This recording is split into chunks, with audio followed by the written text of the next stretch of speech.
వేద పండితులచే శుభకార్యాలు, పూజలు, హోమాలు, జాతకాలు, ఆఫీస్ పూజలు చేయించుట కొరకు పూజారీస్.com.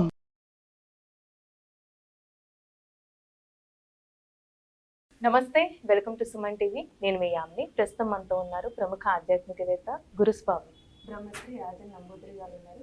గురుగారితో మాట్లాడి మనకున్న సందేహాల గురించి అడిగి తెలుసుకుందాం. నమస్కారం గురుగారు. నమస్కారం అమ్మా. గురుగారు, సెప్టెంబర్ నెలలో తులారాశి వారికి ఏ విధంగా ఉంటుంది? వీళ్ళు ఎలాంటి పరిహారం చేయాలి? శ్రీ మహాగణపతి దేవతభ్యో నమః. చూసే వీక్షకులందరికీ నమస్కారం. అందరికీ మంచి జరగాలి.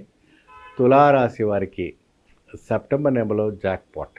ఎటువంటి జాక్పాట్ అంటే వాళ్ళు గత మాసంలో ఎంత పోగొట్టుకున్నారో, ఆ మాసంలో ఎంత పోగొట్టుకున్నారో, సెప్టెంబర్ వచ్చే నెలలో అంతటి సంపద పొందగలుగుతారు. ఈ యొక్క పని చేస్తే, ఈ యొక్క భగవంతుని పూజిస్తే ఖచ్చితమైనటువంటి ఒక ఫలితంతో మీరు లాభదాయకం రావడానికి ఆస్కారం కనపడుతూ ఉంటుంది.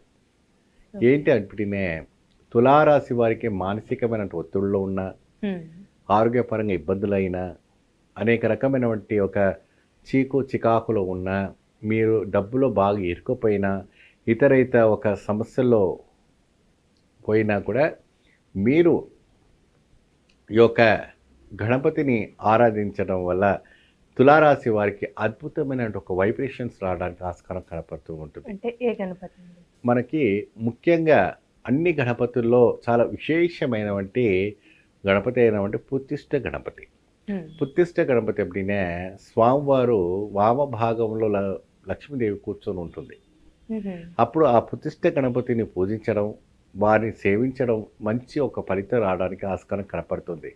పుత్తిష్ట గణపతి ఒక చిత్రపటాన్ని మన ఇంట్లో పెట్టుకొని చక్కగా స్వామివారిని పూజించడం, అంటే వీలైతే లైఫ్ టైం పెట్టుకొని పూజించండి.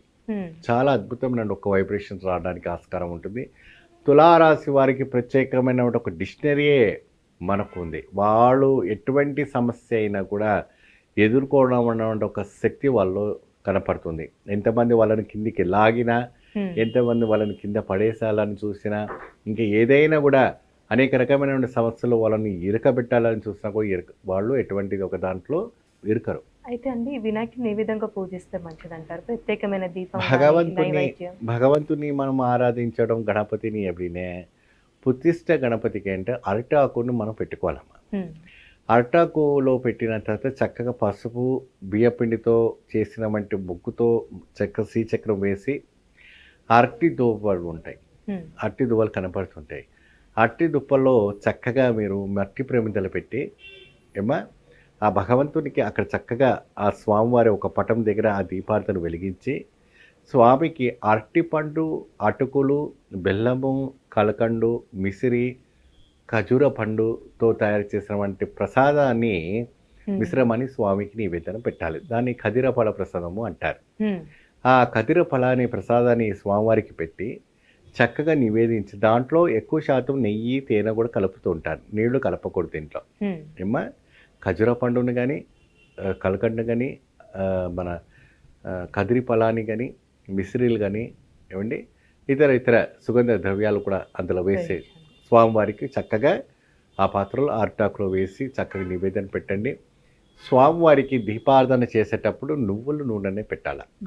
తులారాశి వారు నువ్వుల నూనె మీరు పట్టించిన వంటి నువ్వుల నూనె అయితే చాలా శ్రేష్టం. ఇంకా మీరు షాప్లో పట్టించిన వంటి మిల్లులో ఆ నువ్వుల నూనె తీసుకొచ్చి చక్కగా భగవంతుడికి మీరు ఆరాధించేసి మీరు అంటే భక్తితో సేవిస్తే మంచి ఫలితం. లేదంటే మీకు ఆన్లైన్లో కూడా అవైలబుల్స్ ఉంటాయి కాబట్టి అవి కూడా తెచ్చుకోవచ్చు. ఈ యొక్క గణపతిని పూజించేటప్పుడు ఏకభుక్తం చాలా అవసరం. అంటే ఉపవాసం ఏకభుక్తం అవసరం. నైట్లో అల్పాహారం స్వీకరించాలా, మధ్యాహ్నం భోజనం చేసుకోవచ్చు. పొద్దున పూట ఎటువంటి కూడా అల్పాహారం తీసుకోకూడదు.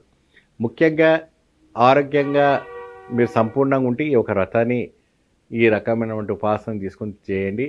మీకు ఆరోగ్యం సహకరించలేకపోతున్న ఇతర ఒక డిజీజ్తో బాధపడుతున్న వాళ్ళకి ఏంటంటే ఉపాసన అనేది ఉండదు.